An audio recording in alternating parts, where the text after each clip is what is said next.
कबीर जी ने कहा है कि यह माया अटपटी, सब घट आन अड़ी, किस किस को समझाऊं या कुएं भांग पड़ी। भावार्थ, अध्यात्म ज्ञान रूपी औषधि सेवन करने से जीव का नशा उतर जाता है, फिर वह भक्ति के सफर पर चलता है, क्योंकि उसे परमात्मा के पास पहुंचना है जो उसका अपना पिता है तथा वह सतलोक जीव का अपना घर है। यात्रा पर चलने वाला व्यक्ति सारे सामान को उठाकर नहीं चल सकता, केवल आवश्यक सामान लेकर यात्रा पर चलता है। इसी प्रकार भक्ति के सफर में अपने को हल्का होकर चलना होगा, तभी मंजिल को प्राप्त कर सकेंगे। भक्ति रूपी राह पर चलने के लिए अपने को मानसिक शांति का होना अनिवार्य है। मानसिक परेशानी का कारण है अपनी परंपराएं तथा नशा, मान बढ़ाई, लोक दिखावा। यह भार व्यर्थ के लिए खड़े हैं, जैसे बड़ी कोठी, बड़ी महंगी कार, श्रृंगार करना, महंगे आभूषण यानी स्वर्ण के आभूषण संग्रह करना, विवाह में दहेज लेना देना, बैंड बाजे डीजे बजाना, गुड़चड़ी के समय पूरे परिवार का बेशर्मों की तरह नाचना, मृत्यु भोज करना, बच्चे के जन्म पर खुशी मनाना, खुशी के अवसर पर पटाखे जलाना, फिजूल खर्ची करना आदि आदि जीवन के भक्ति सफर में बाधक होने के कारण त्यागने पड़ेंगे। विवाह कैसे करें? जैसे श्री देवी दुर्गा जी ने अपने तीनों पुत्रों श्री ब्रह्मा जी, श्री विष्णु जी तथा श्री शिव जी का विवाह किया था, इसी पुस्तक में आगे पढ़ेंगे। मेरे यानी लेखक के अनुयायी ऐसे ही करते हैं। 17 मिनट की असुर निकंदन रामायणी है। फेरों के स्थान पर उसको बोला जाता है, जो करोड़ गायत्री मंत्र यानी ओम भूर्भुवः से उत्तम तथा लाभदायक है, जिसमें विश्व के सर्व देवी देव तथा पूर्ण परमात्मा का आह्वान तथा स्तुति प्रार्थना है, जिस कारण से सर्व शक्तियां उस विवाह वाले जोड़े की सदा रक्षा तथा सहायता करते हैं। इससे बेटी बची रहेगी, जीने की सुगम राह हो जाएगी। विवाह में प्रचलित वर्तमान परंपरा का त्याग, विवाह में व्यर्थ का खर्चा त्यागना पड़ेगा। जैसे बेटी के विवाह में बड़ी बारात का आना, दहेज देना, यह व्यर्थ परंपरा है, जिस कारण से बेटी परिवार पर भार मानी जाने लगी है और उसको गर्भ में ही मारने का सिलसिला शुरू है, जो माता पिता के लिए महापाप का कारण बनता है। बेटी देवी का स्वरूप है। हमारी कुपरंपराओं ने बेटी को दुश्मन बना दिया।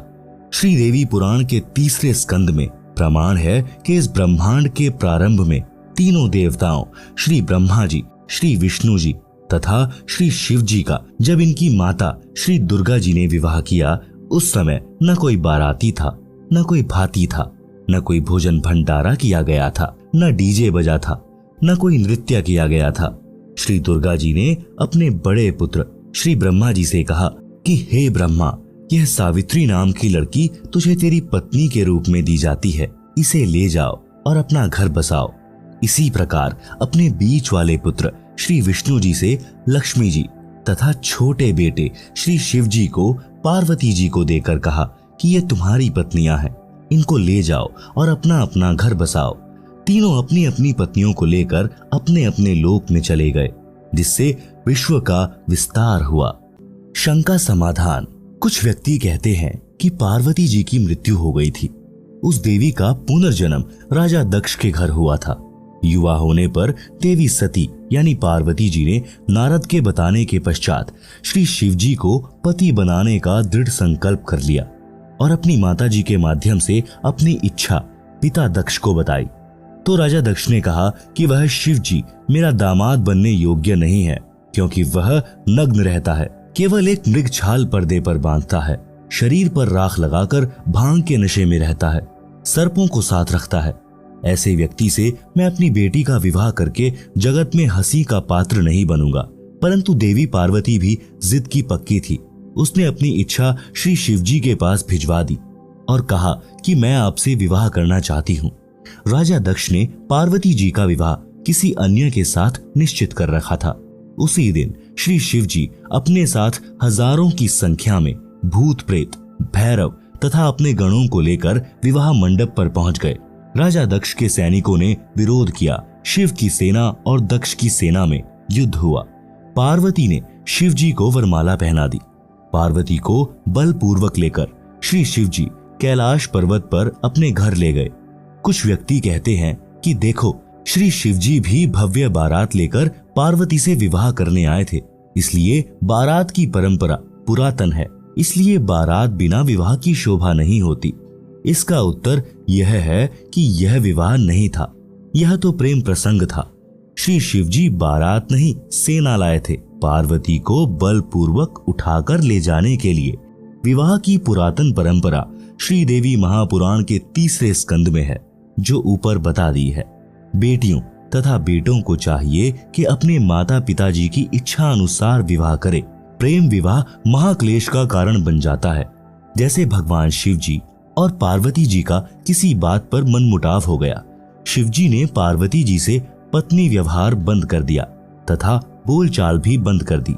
पार्वती ने सोचा कि अब यह घर मेरे लिए नरक हो गया है, इसलिए कुछ दिन अपनी माँ के पास चली जाती हूँ। पार्वती जी अपने पिता दक्ष के घर मायके में चली गई। उस दिन राजा दक्ष ने एक हवन यज्ञ का आयोजन किया हुआ था। राजा दक्ष ने अपनी बेटी का सत्कार नहीं किया तथा कहा कि आज क्या लेने आई हो, देख लिया उसका प्रेम, चली जा घर से। पार्वती जी ने अपनी माता से श्री शिवजी के नाराज होने की कथा बता दी थी। माता ने अपने पति दक्ष को सब बताया था। पार्वती जी को अब न मायके में स्थान था न ससुराल में। प्रेम विवाह ने ऐसी गंभीर परिस्थिति उत्पन्न कर दी कि दक्ष पुत्री को आत्महत्या के अतिरिक्त कोई विकल्प नहीं देखा और राजा दक्ष के विशाल हवन कुंड में जलकर मर गई। धार्मिक अनुष्ठान का नाश किया, अपना अनमोल मानव जीवन खोया, पिता का नाश कराया, क्योंकि जब श्री शिवजी को पता चला तो वे अपनी सेना लेकर पहुंचे और अपने ससुर दक्ष जी की गर्दन काट दी। बाद में बकरे की गर्दन लगाकर जीवित किया। उस प्रेम विवाह ने कैसा घमासान मचाया। शिव सेना को बारात बताकर कुप्रथा को जन्म दिया गया है और यह प्रसंग प्रेम विवाह रूपी कुप्रथा का जनक है, जो समाज के नाश का कारण है। विवाह जो सुप्रथा से हुआ वह आज तक सुखी जीवन जी रहे हैं। जैसे श्री ब्रह्मा जी तथा श्री विष्णु जी